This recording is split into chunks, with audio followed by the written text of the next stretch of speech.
Assalamualaikum warahmatullahi wabarakatuh.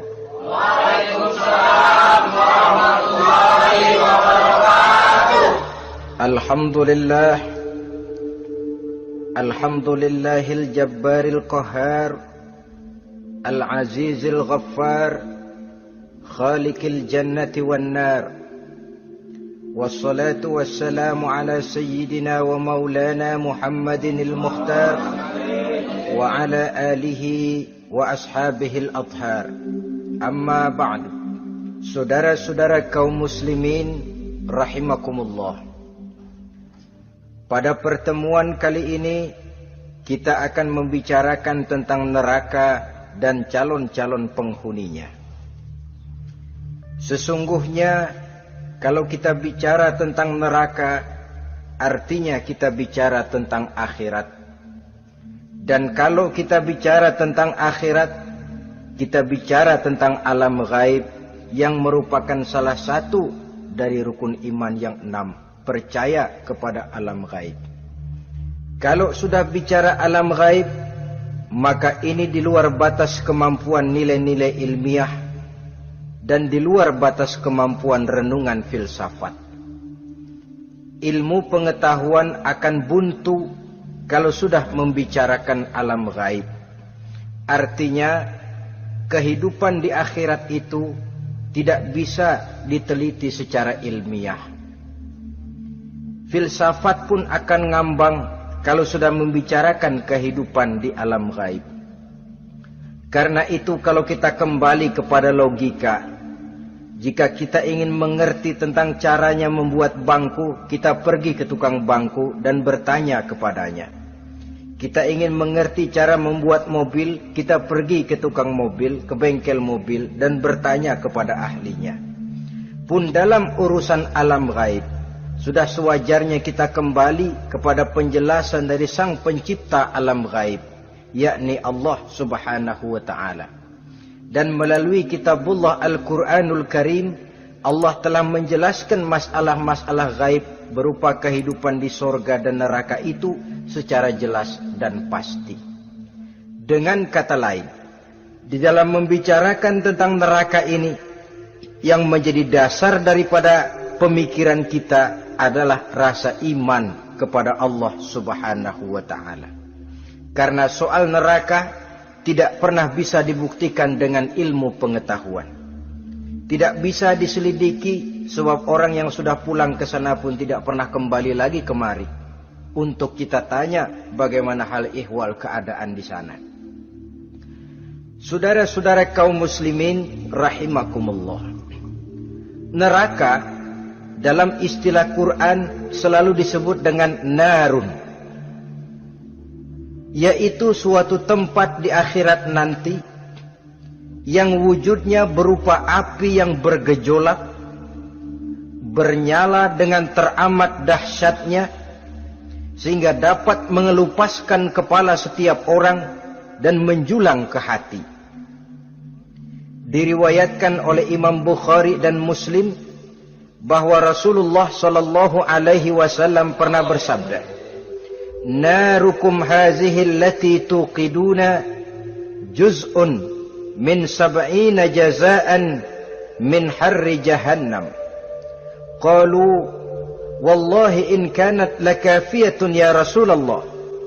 Qala, "Fa innaha fadlat bi 69 jazaa." Apimu yang kamu pakai di dunia ini, kata Nabi, untuk memasak, untuk menyalakan lampu, api yang kau pakai di dunia ini cuma satu bagian kecil dari 70 kali bagian panasnya neraka jahanam. Sahabat waktu itu terperanjat lalu berkata, "Wallah, in kanat lakafiyatun ya Rasulullah." Ya Rasul, api di dunia ini saja sudah cukup untuk menghanguskan kami, untuk menghanguskan apa yang ada. Bersabda Rasulullah sallallahu alaihi wasallam, maka sesungguhnya api neraka itu dilebihkan panasnya dengan 69 kali daripada panasnya api di dunia ini. Jadi sepanas-panasnya api yang pernah kita rasakan di dunia ini, maka api di neraka nanti 69 kali lebih panas dari api yang kita rasakan paling panas di dunia. Hadis yang senada dengan penjelasan ini di samping Jawahirul Bukhari, kita bisa menemukannya dalam Mukhtasar Tazkiratul Qurtubi dan Mukhtasar Ibnu Abi Jamrah misalnya. Saudara-saudara kaum muslimin rahimakumullah. Sehingga boleh jadi seringan-ringan azab penduduk neraka di akhirat nanti, kata Nabi, seorang yang di telapak kakinya diletakkan kerikil neraka yang sangat kecil, lalu mendidih otaknya. Itu seringan-ringannya. Di tapak kakinya diletakkan kerikil neraka yang oleh karena panasnya lalu mendidih otaknya. Itu yang paling ringan. Gak apa-apa, cuma segitu aja. Di telapak kakinya ditaruh kerikil, otaknya lalu jadi mendidih karena menahan panas. Pantas kalau satu hari Luqmanul Hakim pernah memberikan nasihat kepada anaknya, kata beliau, "Anakku, kerjakanlah dosa seberapa kekuatanmu menanggung azab Allah, dan laksanakan ibadah seberapa hajat dan keperluanmu kepada Allah. Berapa banyak hajatmu kepada Allah, begitulah kamu harus beribadah. Kalau kamu merasa tidak berhajat dan tidak perlu apa-apa kepada Allah, ya tidak usah ibadah." Logikanya kan begitu. Saudara-saudara, dalam hidup ini ada nggak yang nggak perlu kepada Allah? Ada nggak? Seluruh kita memerlukan Allah. Karena itu Luqman betul dengan bahasa diplomatis, "Anakku, kerjakan ibadah seberapa hajatmu kepada Allah. Makin banyak hajatmu kepada Allah, makin banyak hendaknya kamu melaksanakan ibadah. Tapi kalau kamu sudah merasa bisa hidup tanpa Allah, persilahkan kamu tidak usah ibadah. Sebaliknya, kerjakan dosa seberapa kekuatanmu menanggung azab siksaan Allah." Kalau merasa sudah belajar ilmu kebal, kira-kira di neraka nanti nggak apa-apa, persilahkan kerjakan dosa sebanyak-banyaknya. Tapi kalau masih berpikir, gua mah jangan dibakar di neraka, nginjek puntung rokok gua lompat. Kalau masih berpikir ke situ, ya hati-hati, saudara-saudara. Nah, sebagaimana surga, neraka pun ada pintu-pintunya. Dan yang melalui pintu-pintu itu sesuai dengan dosa yang dia kerjakan pada waktu kehidupannya di dunia ini. Jadi setelah manusia diadili, mereka kumpul di padang mahsyar beramai-ramai. Yang mendapat kitab di tangan kanan, yang selamat dari proses pengadilan, yang sudah nyata lebih banyak kebaikannya daripada kesalahannya, wajah mereka berseri-seri. Tapi yang rapotnya merah, yang timbangannya lebih banyak kejahatannya, mereka mukanya udah pada gulem. Di tengah itulah kedengaran pernyataan dari Allah Subhanahu wa ta'ala, "Salamun qaulan min Rabbir Rahim." Ada ucapan selamat dari Allah, Tuhan yang Maha Pengasih dan Maha Penyayang. "Salamun alaikum." Selamatlah kamu, wahai orang-orang yang kelak akan sampai ke surga. Yang lulus di pengadilan dapat ucapan selamat dari Allah. Tapi pada saat itu juga Allah mengatakan, "Wamtazul yawma ayyuhal mujrimun." Pada hari ini, semua orang-orang yang kurang ajar, supaya minggir. Wamtazul yawma ayyuhal mujrimun. Orang-orang yang durjana, kelompok durhaka, para pembuat dosa, misah hari ini, minggir semuanya. Kamu akan digiring ke dalam neraka. Saudara-saudara kaum muslimin rahimakumullah. Baik mereka yang akan menuju surga, baik mereka yang akan masuk ke dalam neraka, sama melintasi satu jembatan yang melintang di atas neraka. Dalam surah Maryam ayat 71 dan 72, walaupun jembatan itu tidak digambarkan secara jelas, tapi kita temukan penjelasan Allah sebagai berikut. Wa inna minkum illa wariduha kana ala rabbika hatman maqdiyya thumma nunajjil ladzina taqaw wa nazaru zalimina fiha jasiyya. Saudara-saudara, dan tidak ada setiap orang pun kecuali mereka akan melalui api neraka itu. Adapun orang-orang yang bertakwa, mereka diselamatkan oleh Allah, sedangkan orang-orang yang zalim, mereka terlempar ke dalam jurang neraka. Nah, itu yang dinamakan dengan sirat. Ada memang riwayat menjelaskan bahwa sirat itu kecilnya seperti rambut dibelah 7, tajamnya lebih tajam dari mata pedang. Tapi dalam banyak hal, orang lewat di atas sirat itu bergantung kepada amalannya waktu dia hidup di dunia ini. Maka jangan heran ada orang yang lewat di atas sirat itu seperti kilat.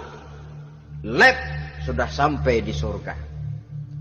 Ada yang lewat di atas sirat itu seperti orang terbang. Ada yang lewat di atas sirat itu seperti orang lari. Ada yang seperti jalannya unta. Ada yang merangkak. Ada yang gelantungan. Ada yang sudah hampir sampai ke tepian sana untuk masuk ke dalam surga, terpeleset nyemplung juga ke dalam neraka. Sesuai dengan amalan pada waktu mereka hidup di kehidupan dunia yang sekarang ini. Saudara-saudara kaum muslimin rahimakumullah. Apabila orang terperosok lalu masuk ke dalam neraka, bagaimanakah ihwal keadaan di neraka? Panasnya sudah kita jelaskan tadi. 70 kali lipat dari sepanas-panasnya api di dunia ini. Lalu orang-orang yang masuk ke dalam neraka, mereka juga mendapat pakaian, makanan, minuman, perhiasan.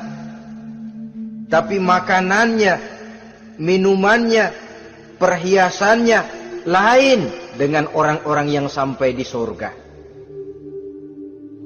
Mereka juga diberikan buah-buahan, sebab di neraka juga ada pohon. Namanya pohon zakum. Buahnya duri dari api. Dan itu yang akan jadi lalap makanannya orang-orang neraka.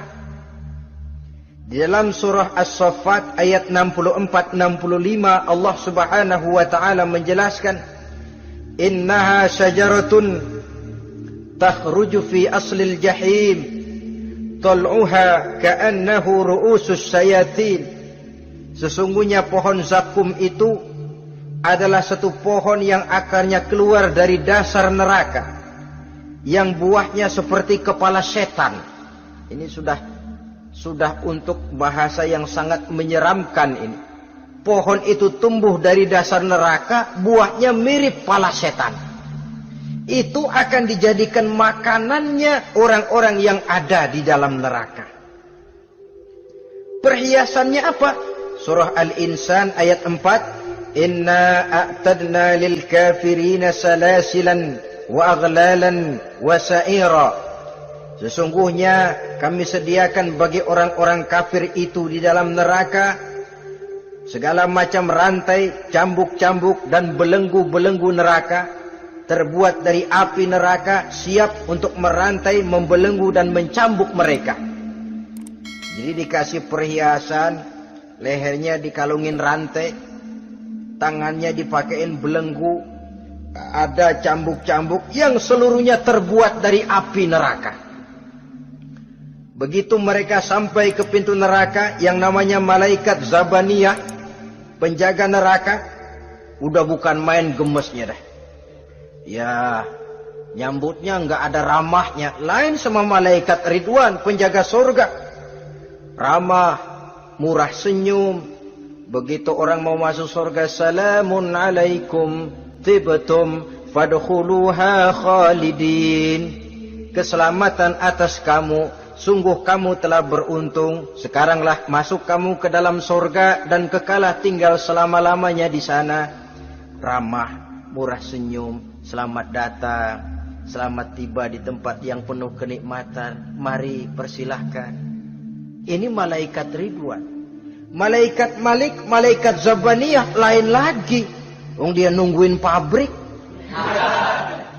Sadis menerima. Matanya melotot.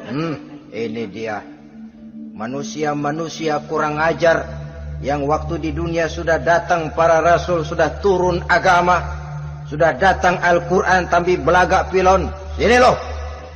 Nih, rantai, belenggu. Lalu dirangkeng, dimasukkan ke dalam neraka. Na'udzubillah, summa na'udzubillah. Saudara-saudara, lalu terpikir oleh kita, kalau begitu panasnya api neraka, sekali lempar orang terus mati dong. Ya enak kalau boleh begitu sih. Begitu dilempar ke neraka terus mati, enak. Ternyata tidak. Kepedihan neraka adalah kepedihan yang kekal dan terus menerus. Tidak satu saat pun orang-orang di dalam neraka pernah merasakan kesenangan. Tidak sesaat pun. Kali semenit kayak ngaso, enggak, terus menerus berada dalam kepedihan yang tiada tara.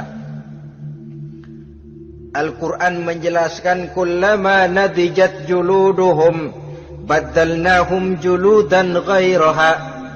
Apabila hancur kulitnya, kami ganti dengan kulit yang baru. Supaya apa? Liyazukul azab, biar dia rasain azab. Tuh, rasain dulu. Hancur kepalanya, buletin lagi, hancur kulitnya, bikin lagi, berantakan isi perutnya, disempurnakan lagi, digiling lagi. Terus menerus begitu, tidak sedetik pun penduduk neraka itu pernah mengalami istirahat.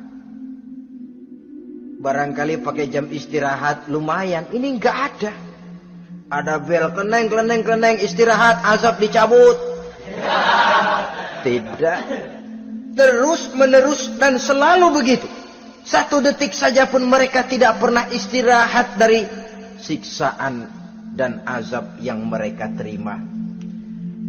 Saudara-saudara kaum muslimin rahimakumullah. Lalu bagaimana keadaan mereka?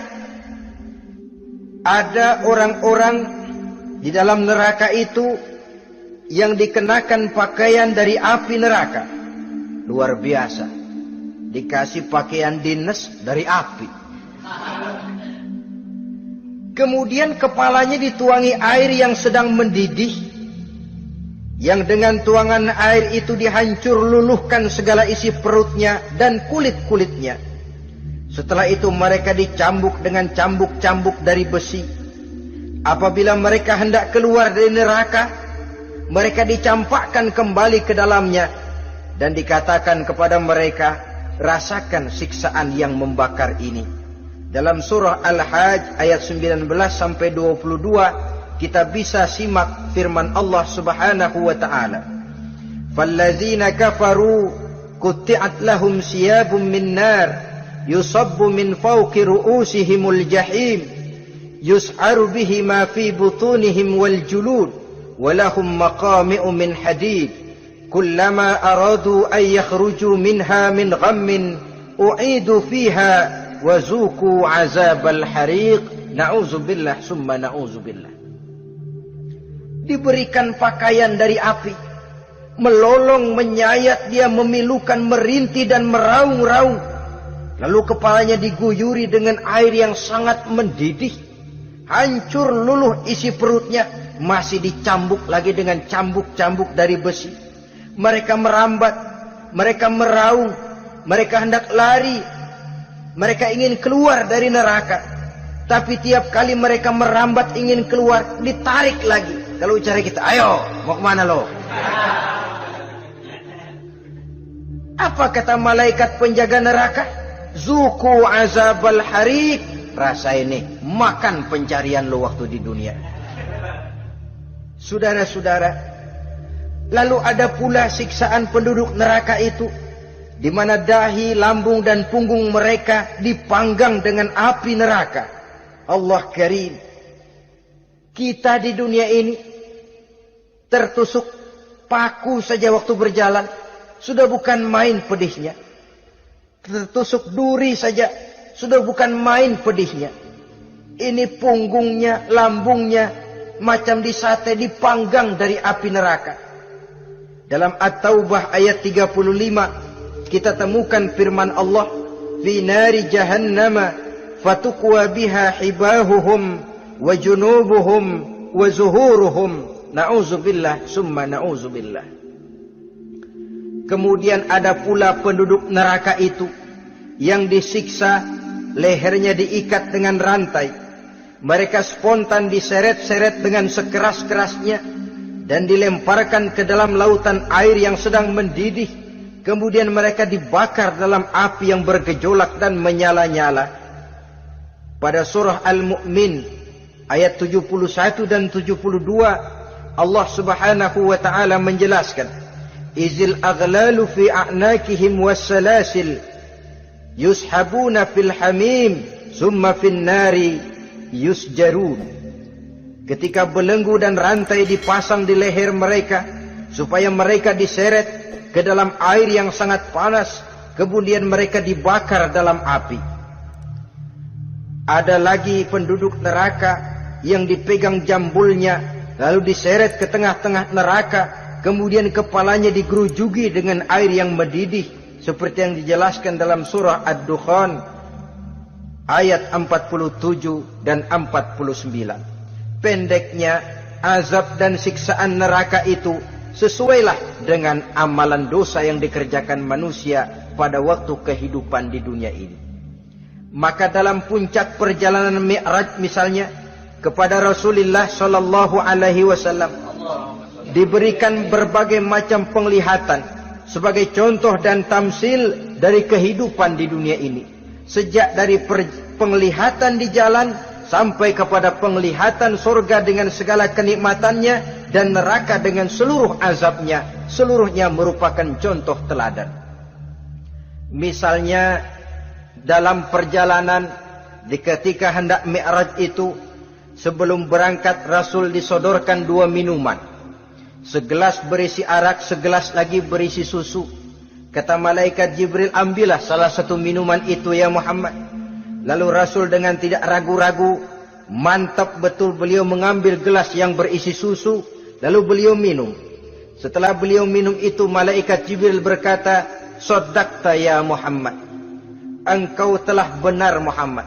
Laqad asabtal haq, pilihanmu tepat. Kenapa ya Jibril?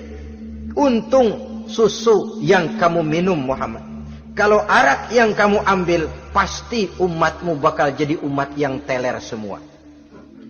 Ini pun satu contoh buat kita semua, bahwa dalam kehidupan kita selalu berhadapan dengan susu dan arak, berhadapan dengan hak dan batil, berhadapan dengan benar dan salah. Maka hati-hati kita jangan sampai salah pilih karenanya. Lalu yang ada kaitannya dengan persoalan kita, penglihatan yang diberikan Allah kepada beliau di neraka. Beliau melihat sekelompok orang dilontari kepalanya dengan batu dari api neraka. Tiap kali dilontari di kepala itu, hancur berkeping-keping, berantakan otaknya. Lalu dibulatkan kembali. Setelah kepala itu bulat kembali, disambitin lagi. Menjerit, meraung, merintih kesakitan, hancur kepalanya, berantakan otaknya. Lalu dibulatkan lagi, terus menerus begitu, tidak pernah berhenti. Sampai Rasul bertanya, "Ya Jibril, ini orang kenapa kepalanya dilontari dengan api neraka sampai hancur lalu dibulatkan kembali?" Kata malaikat Jibril, "Ya Muhammad, itulah contoh daripada umatmu yang berat untuk sujud kepada Allah Tuhannya. Itulah contoh dari umatmu yang waktu hidup di dunianya tidak pernah mendirikan solat sama sekali.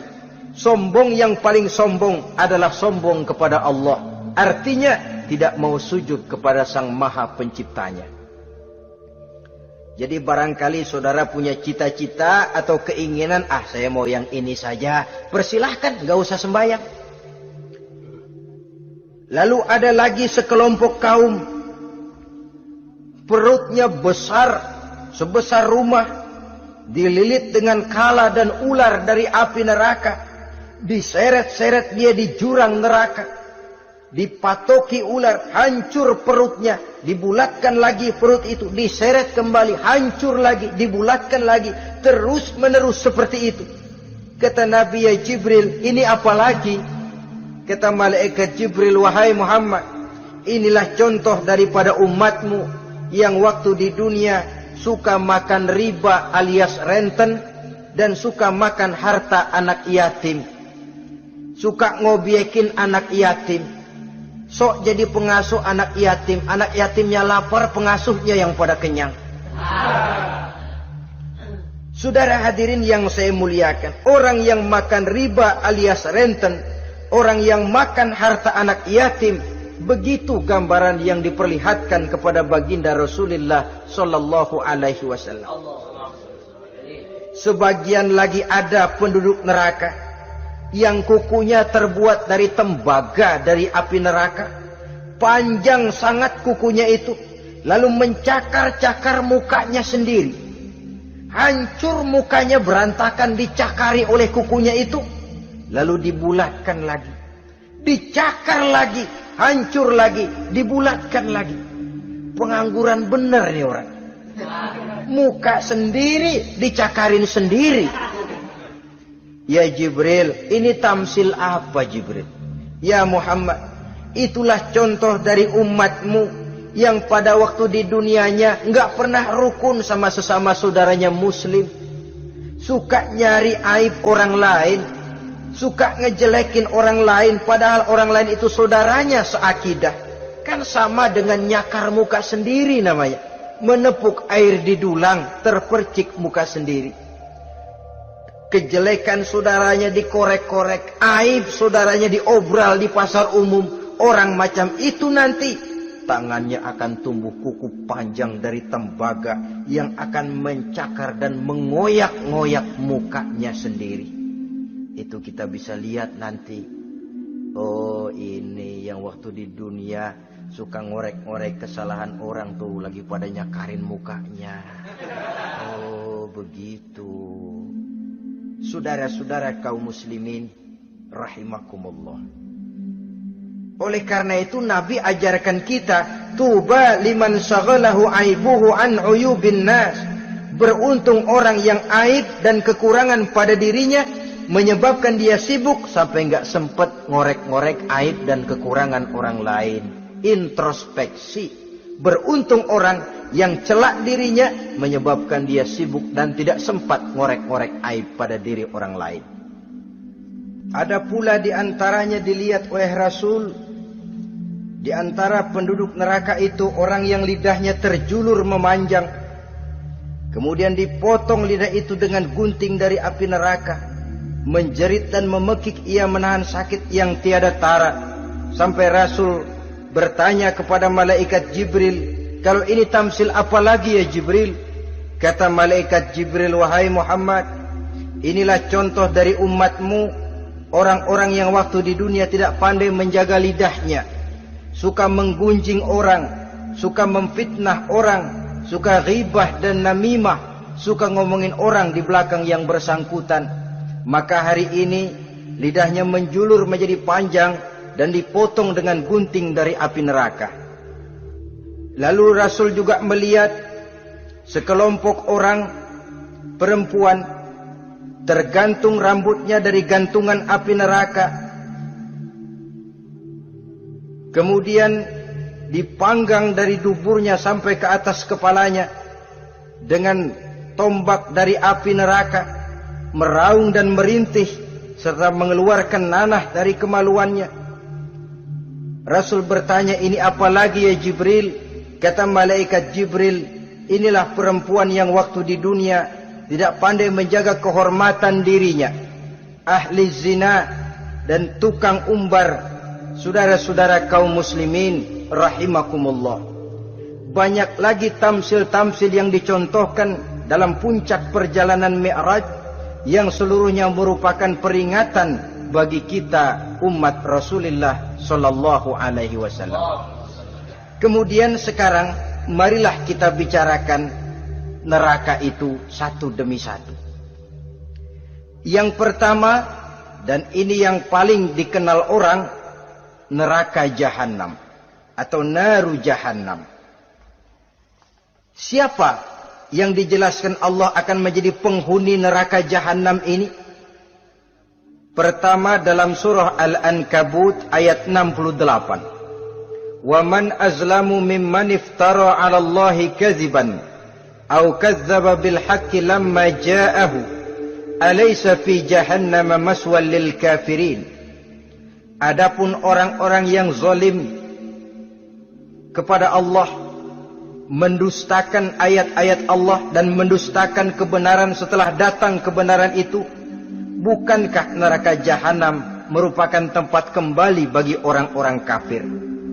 Jadi dalam Al-Ankabut ayat 68 ini dijelaskan, penduduk neraka jahanam itu pertama adalah orang-orang kafir. Siapa orang kafir? Menurut keyakinan akidah kita, setiap orang di luar Islam adalah kafir. Kemudian yang kedua dalam surah Al-Hijr ayat 42 dan 43, penduduk neraka jahanam itu, inna ibadi laisa laka alaihim sultanun illa man ittaba'aka minal ghawin wa inna jahannama la maw'iduhum ajma'in. Sesungguhnya hamba-hambaku tidak akan bisa kamu kuasai, hai iblis, kecuali mereka yang mengikuti tipu dayamu. Sesungguhnya neraka jahanamlah tempat mereka seluruhnya. Kalau kita perhatikan ayat ini, maka penghuni neraka jahanam yang kedua adalah para pengikut setan. Para pengikut setan dengan seluruh ajaran-ajaran yang dilancarkan oleh setan. Padahal pada saat hendak masuk neraka, setan jelas cuci tangan. Tugasnya cuma bagaimana mencari pengikut sebanyak-banyaknya yang akan nemenin dia di neraka nanti. Tapi pada saat orang digiring ke dalam neraka, setan cuci tangan.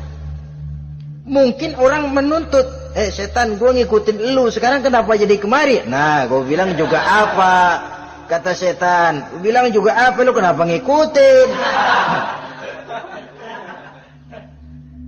Dan setan ini menebar ranjau dalam segala bentuknya, dengan segala macam caranya. Para pengikut setan yang menjauhi tuntunan agama, memperturutkan hawa nafsunya. Setan membisiki manusia lewat minuman keras, setan masuk manusia lewat judi, lewat zina, lewat kenikmatan yang melalaikan orang dari kehidupan akhirat dan selanjutnya, dengan segala macam jalan. Kadang-kadang dalam ibadah setan juga masuk. Kalau tidak ditimbulkannya takabur, ditimbulkannya sikap ujub dalam diri kita. Timbul rasa diri lebih benar dari orang lain, dan ini jelek. Timbul rasa nganggap enteng orang lain, itu kan ujub, nggak dikelihatannya orang, cuma hatinya aja ngomong sendirian. Kalau gue lihat di kampung ini nggak ada yang kayak gue. Bayangnya kayak ibadahnya kayak udah aing pang paling nak ya di dia. Itu juga bisikan iblis, dan dia tidak segan-segan mengaku jadi Tuhan iblis itu. Dan ini diceritakan dalam kehidupan Sayyidus Syekh Abdul Qadir Jailani. Ketika beliau sedang ibadah di mihrab dalam masjid, datang seberkas sinar. Sinar itu ngomong, ya Abdul Qadir ana rabbuk. Hai Abdul Qadir, aku Tuhanmu, kata cahaya tadi. Sudah cukup kamu ibadah Abdul Qadir. Sembayangmu udah banyak, puasamu udah banyak, jihadmu cukup. Maka mulai sekarang berhenti dah ibadah. Aku bolehkan kepada kamu segala yang dilarang. Cuma yang didatangi Syekh Abdul Qadir. Sehingga mendengar cahaya tadi ngomong begitu, beliau ambil kasut sendal, disambitnya cahaya tadi, izhab ya la'in. Pergi, laknat terkutuk iblis kamu. Masa saya disuruh berhenti sembahyang karena hati saya sudah baik? Kalau hati sudah baik lalu boleh berhenti sembahyang, mestinya yang paling dulu berhenti sembahyang Nabi Muhammad, sebab beliau orangnya paling baik. Tapi Nabi hatinya baik, sholat jalan terus, hukum halal haram berlaku. Ini kadang-kadang orang sekarang baru ibadah dikit banget merasa dapat bisikan katanya, wangsit. Ya berhenti sembahyang madep ngulon, madep ngudik sembahyang. Bikin ajaran yang aneh-aneh. Nah kalau satu orang boleh dapat wangsit, saya juga boleh dong ngomong dapat wangsit. Saya juga boleh dong mendirikan aliran kepercayaan. Saya ngilang dulu dari kampung saya kira-kira 3 tahun. Saya nyepi di kaki Gunung Salak, pulang piara jenggot, pakai belangkon. Di depan nama saya pakai embel-embel mbah. Saya ngaku dapat wangsit di Gunung Ano, mewahyukan kepada saya ano. Saya cari murid yang fanatik.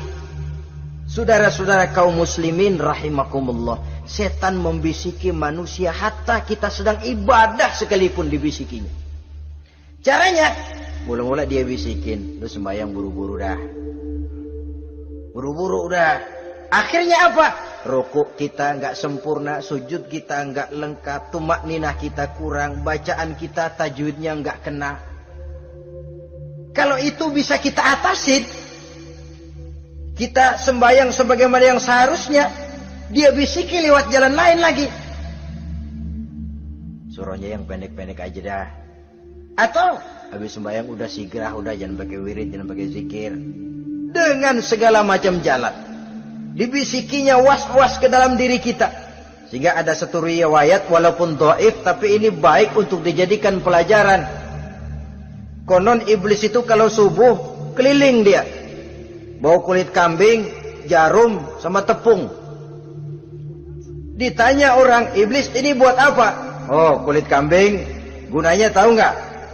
Kalau begitu subuh, sudah muazin bilang, as-salatu khairum minan naum. Salat lebih baik daripada tidur. Maka ini kulit kambing mulai aku hamparkan buat hamba-hamba Muhammad. Jadi begitu dengar azan, cuma udah bikin anget udah tidur. Kenapa? Kulit kambing belis masuk. Saudara-saudara, lalu kata orang tadi lagi, lah kalau tepung buat apa itu? Oh, tepung. Itu kalau umat Muhammad mau baca Quran, baca kitab, mutolaah, gua aurin tepung matanya. Biar dia sepet. Makanya kalau sudah ngaji, baca Quran, bawaannya udah ngantuk aja ngantuk. Oh begitu, iya. Nah kalau duri paku itu buat apa? Nah ini duri paku. Kalau umat Muhammad mau hadir di majelis taklim, mau pergi ngaji, mau duduk iktikaf di masjid, gua pasangin paku di pantatnya. Jadi kalau sudah duduk di masjid, kelasat, klesek. Hadir di majelis taklim, kelasat, klesek. Bawaannya mau udahan melulu. Itu duri-duri dan paku-paku yang memang ditebarkan oleh iblis. Saudara-saudara kaum muslimin rahimakumullah, jadi para pengikut setan dengan segala macam perangkapnya ini pun, ya perangkap setan itu ya dunia. Dunia itu ya isinya harta, tahta, wanita. Kan perangkap dunia itu. Harta, tahta, wanita, ini sering bikin orang buta. Perangkap dunia dan merupakan perangkap setan sekaligus. Nah, yang ketiga, penghuni neraka jahanam adalah para pembuat dosa, orang-orang yang durhaka. Dalam Toha ayat 74 Allah menjelaskan, innahu may ya'ti rabbahu mujriman fa inna lahu jahannam. Sesungguhnya orang-orang yang datang menghadap Allah dengan berlumuran dosa, maka sesungguhnya bagi mereka adalah neraka jahanam. Dan yang keempat, penghuni neraka jahanam orang yang kufur nikmat.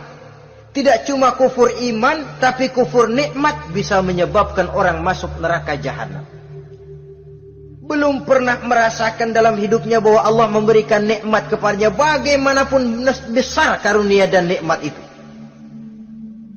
Dalam surah Ibrahim ayat 28-29 Allah menjelaskan, alam tara ilal ladzina baddalu ni'matallahi kufran wa ahallu qaumahum darul bawar jahannama yaslaunaha wa bi'sal qarar.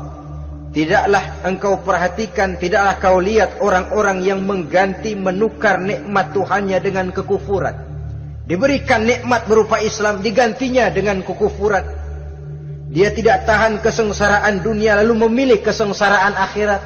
Padahal kesengsaraan akhirat lebih abadi dari kesengsaraan dunia.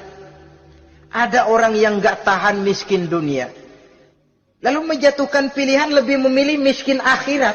Ya Allah, keliru besar. Karena gak tahan hidup miskin di dunia, ada yang nawarin ngasih super mie 3 bungkus, iman telap.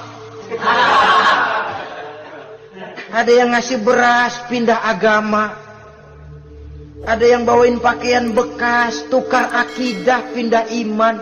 Innalillah. Ditukar kemiskinan dunia dengan kemiskinan akhirat. Padahal kemiskinan dunia berapa tahun? Setahun umur manusia. Sepanjang-panjang umur orang sekarang kan. 100 tahun udah jarang umur orang sekarang. 70 aja udah cakep tuh. Sebenarnya kalau 70 tuh ada jatah lebih tuh, 7 tahun. Kalau ikut Nabi 63 tahun kan. Nabi wafat. Kalau kita sudah umur 70 tuh ada jatah ekstra 7 tahun. Oh ya, dimanfaatkan baik-baik mestinya. Taruhlah kemiskinan dunia, bagaimanapun melaratnya dunia, bagaimanapun sengsaranya dunia, cuma sebatas umur kita. Tapi kalau nikmat Islam ini harus kita tukar dengan yang lain. Badalu nikmatallahi kufran, menukar mengganti nikmat yang diberikan Allah dengan kekufuran. Artinya kita menukar kemiskinan sementara dan kita memilih kesengsaraan dan kemiskinan abadi. Di akhirat kita miskin, di neraka kita miskin, miskin abadi. Di neraka kita sengsara, sengsara abadi. Saudara-saudara kaum muslimin rahimakumullah. Itu neraka jahanam. Yang kedua dinamakan neraka jahim. Siapa mereka ini para penghuninya? Siapa mereka ini para penghuninya? Pertama dalam surah At-Takasur, yaitu orang-orang yang bermegah-megah dengan dunia, menumpuk-numpuk harta, lalu lupa dengan kesibukan harta itu, lupa kepada kehidupan yang akhirat nanti. Alhaakumut takasur hatta zurtumul maqabir kalla sawfa ta'lamun summa kalla sawfa ta'lamun kalla law ta'lamuna ilmal yaqin latarawunnal jahim. Kamu telah lalai akibat apa? At-takasur. Ini penyakit pertama yang menyebabkan orang sampai ke neraka jahim. Penyakit takasur. Dan itu penyakit zaman sekarang. Berlomba-lomba dengan kemegahan materi, berlomba-lomba dengan kemegahan dunia. Padahal kalau urusan itu kita berlomba, tidak akan pernah sampai finish. Percayalah itu. Tidak akan pernah finish. Sebab kemegahan dunia siklus, lingkaran setan. Kita anggap kalau punya duit 1 juta tenang. Punya 1 juta berubah pikiran. Lain lagi. Kita anggap kalau punya mobil enak. Sudah punya mobil, lain lagi problemnya. Kita anggap kalau rumah sudah gedung, enak hidup. Punya rumah gedung, lain lagi problemnya. Makanya pesan Nabi, kalau ingin hidup tenang, urusan dunia lihat ke bawah, urusan akhirat lihat ke atas. Sering dicontohkan kalau punya mobil, bilang alhamdulillah kita punya mobil, tangga kita cuma punya motor. Kata yang punya motor, syukur banget kita punya motor, tangga kita punya sepeda doang. Kemana-mana kekejek mulu. Dayung. Kata yang punya sepeda, alhamdulillah kita punya sepeda, tetangga kita cuma jalan kaki, kemana-mana ngetuk mulu. Kata yang jalan kaki, alhamdulillah masih bisa jalan, tangga kita sebelah lumpuh bertahun-tahun gak kemana-mana. Kata yang lumpuh, alhamdulillah masih hidup, tangga kita kemarin mati gak balik lagi.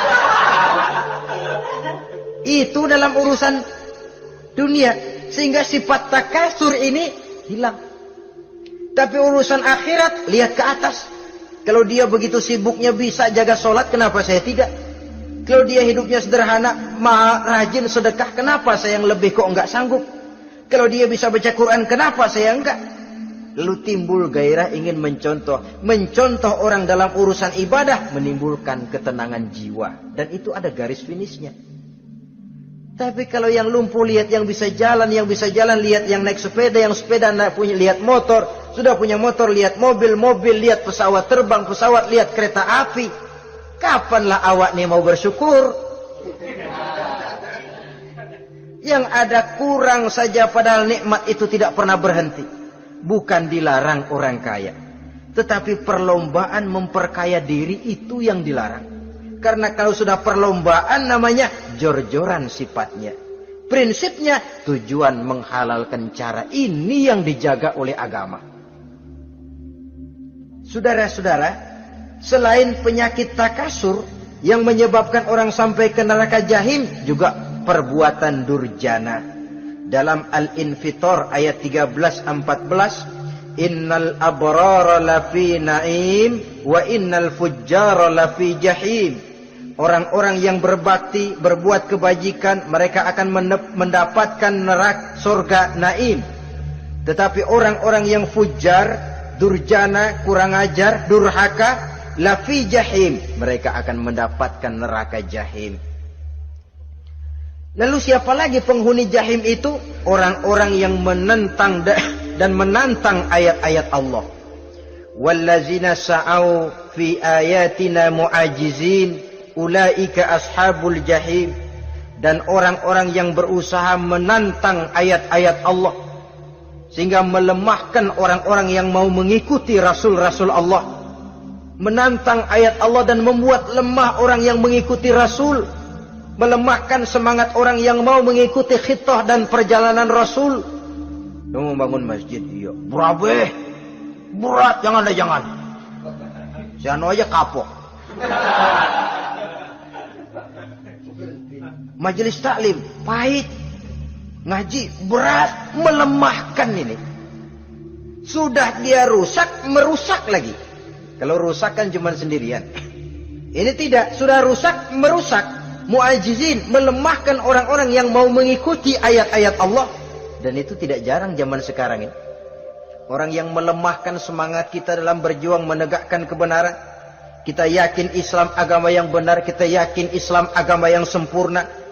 Ada saja orang yang melemahkan semangat kita, yang berteori bahwa ada ayat-ayat Quran yang tidak relevan lagi dengan situasi dan kondisi, yang berteori bahwa Nabi Muhammad cuma sebagai manusia biasa yang tidak terlepas kemungkinan dari salah.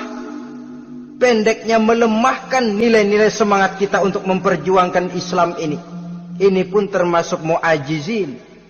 Mereka akan menemukan nanti di akhirat kapling di dalam neraka yang dinamakan neraka jahim. Na'udzubillah summa na'udzubillah. Yang ketiga, saudara-saudara, di antara nama neraka itu adalah neraka hawiyah. Siapa penghuni neraka hawiyah ini? Dalam surah Al-Qari'ah ayat 8-11 dijelaskan secara simpel, wa amma man khaffat mawazinuhu fa ummuhu hawiyah. Adapun orang-orang yang ringan timbangan kebaikannya, maka tempatnya adalah neraka hawiyah. Artinya orang ini lebih berat timbangan kejahatannya, sedikit kebaikannya sehingga jadi ringan di timbangan akhirat nanti. Salat, puasa, zakat, tapi dosa yang dikerjakan masih lebih banyak ketimbang kebaikan yang dikerjakannya itu. Maka orang semacam ini apabila tidak mendapat syafaat, maka dia akan masuk ke dalam neraka yang namanya neraka hawiyah. Lalu yang keempat, neraka wail. Dalam surah Al-Ma'un ayat 1-7, garis besarnya yang mendapat neraka wail adalah para pendusta agama. Siapa sih pendusta agama itu? Ara'aital ladzi yukazzibu biddin. Tidakkah kamu lihat siapa orang-orang yang mendustakan agama? Mendustakan agama, beragama tapi bohong, solatnya bohong, hajinya bohong, puasanya bohong, mendustakan agama. Siapa mereka? Fazalikal ladzi yad'ul yatim. Pertama, orang yang suka menghardik anak yatim. Anak yatim yang lemah, anak yatim yang tidak berdaya, yang hidup dipayungi kemiskinan dan kekurangan, bukan ditolongnya, malah dihardiknya. Jangan lupa, saudara yang sudah 2-3 kali pergi ke Makkah, saudara yang khusyuk dalam sujudnya, saudara yang mantap dalam puasanya, mungkin saja bisa terhalang masuk ke dalam surga. Karena di samping rumah saudara ada anak yatim merintih menahan lapar dan haus. Saudara tahu, saudara mampu, tapi saudara diam saja, tidak mau mengulurkan tangan. Mungkin itu yang akan mengganjal saudara untuk masuk ke dalam surga. Wala yahuddu ala tu'amil miskin. Mereka membiarkan fakir miskin, tidak memberikan makan. Kemudian fawailul lil musallin. Mereka juga melalaikan solat. Allazina hum an solatihim sahun. Allazina hum yura'un. Mereka juga riak di dalam amalnya. Saudara hadirin kaum muslimin rahimakumullah, melalaikan solat, kemudian riak dengan amalnya, termasuk amalan solatnya. Kalau jadi imam, bahasanya dibuat sepasih-pasihnya, surahnya yang panjang-panjang, paling pendek sabbihis sama wadduha. Tapi kalau solat sendirian cukup qul huwallahu ahad sama inna a'tainakal kautsar. Hilang lagi nilai keikhlasannya. Dan terakhir, mereka enggan untuk membayar zakat. Yang memenuhi ciri-ciri inilah yang dikatakan sebagai pendusta agama. Menghardik yatim, membiarkan fakir miskin, melalaikan solat, riya, dan enggan membayar zakat. Mereka divonis mendapat neraka wail, seperti dalam surah Al-Ma'un ayat 1 sampai dengan 7. Saudara-saudara kaum muslimin rahimakumullah. Yang kelima, neraka sa'ir. Neraka sa'ir ini pertama buat mereka yang memakan harta yatim. Kalau tadi tidak mau membantu, ini malah membantu tapi tujuannya malah ngobyekin anak yatim. Mereka yang memakan harta yatim, dalam An-Nisa ayat 10, innal ladzina ya'kuluna amwalal yatama zulman innama ya'kuluna fi butunihim nara wa sayaslawna sa'ira. Sesungguhnya orang-orang yang memakan harta anak-anak yatim dengan zalim, mereka sebenarnya telah memakan neraka, memasukkan api neraka ke dalam perutnya. Mereka akan dilontarkan ke neraka sa'ir. Selain itu, orang-orang yang mengingkari apa yang diturunkan oleh Allah Subhanahu wa ta'ala, mengingkari kebenaran Quran, mengingkari Rasul, pendeknya mengingkari Islam, dijelaskan dalam surah Luqman ayat 21. Yang keenam, saudara-saudara, yang dinamakan dengan neraka laza namanya. Pertama, untuk pembangkang dan orang yang menjauhi agama. Yang kedua, orang yang berpaling dari kebenaran. Dan yang ketiga, orang yang suka menumpuk-numpuk harta dan menyimpannya, tidak mau membayar zakat, infak, apalagi sedekah. Ini kita temukan penjelasannya dalam surah Al-Ma'arij ayat 15 dan 17. Yang ketujuh dinamakan neraka Sakor. Siapa penghuni neraka Sakor ini? Pertama, orang yang tidak pernah sholat.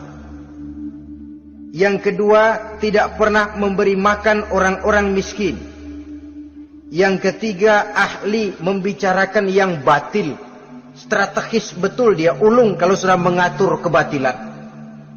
Kemudian yang keempat, orang yang mendustakan hari akhir. Dalam surah Al-Muddatsir ayat 42 sampai 47, kepada penduduk neraka Sakor ditanya, "Ma salakakum fis Sakor?" Apa yang menyebabkan kamu masuk ke dalam neraka Sakor? Qalu lam naku minal musallin wa la naku nut'imal masakin wa kunna nakhudu ma'al khaidin wa kunna nukadzibu yaumaddin. Mereka menjawab, kami di dunia tidak pernah sholat, tidak pernah memberi makan fakir dan miskin.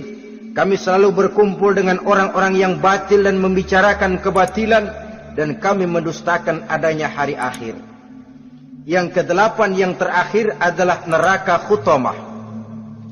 Ini diperuntukkan bagi para pengumpat, pencela, para penghina orang lain, mencari aib saudaranya, kemudian juga mereka menumpuk, menghitung-hitung harta, lalu kikir dan bakhil dengan hartanya itu. Dalam surah Al-Hujurat ayat 11-12, kemudian surah Al-Humazah ayat 1 sampai dengan 7, kita temukan penjelasan itu. Pada akhirnya saudara-saudara, kalau penduduk surga mereka kekal di dalamnya, maka penduduk neraka ini ada dua macam. Ada penduduk musiman, ada penduduk permanen. Kalau yang namanya penduduk permanen itu sudah punya paspor KTP itu.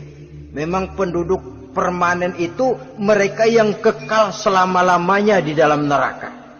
Mereka lah orang-orang musyrik dan orang-orang kafir, termasuk orang-orang munafik. Bahkan lebih dahsyat lagi yang namanya munafik. Kata Allah, innal munafiqin fid darkil asfal minan nar. Orang munafik itu berada di dasar jurang neraka yang paling bawah, keraknya neraka. Saudara-saudara, adapun penduduk yang semi permanen, ia masuk neraka buat sementara saja, sekedar dengan dosa-dosa yang dikerjakannya. Mereka adalah orang-orang mukmin yang asli, orang-orang Islam yang waktu di dunianya berbuat dosa. Mereka masuk ke dalam neraka, menerima azab sesuai dengan dosa yang dikerjakannya. Setelah itu mereka akan diangkat dari surga untuk ditempatkan di dalam. Mereka akan diangkat dari neraka untuk ditempatkan di dalam surganya Allah Subhanahu wa ta'ala. Seperti banyak dijelaskan dalam hadis-hadis sahih yang diriwayatkan oleh Imam Bukhari dan Muslim. Nah, inilah sekelumit tentang neraka dan calon-calon penghuninya. Mudah-mudahan Allah jauhkan kita, Allah jauhkan anak cucu kita, Allah jauhkan seluruh keluarga kita dari neraka dan dari azab neraka. Terima kasih dan mohon maaf. Wassalamualaikum warahmatullahi wabarakatuh. Waalaikumsalam warahmatullahi wabarakatuh.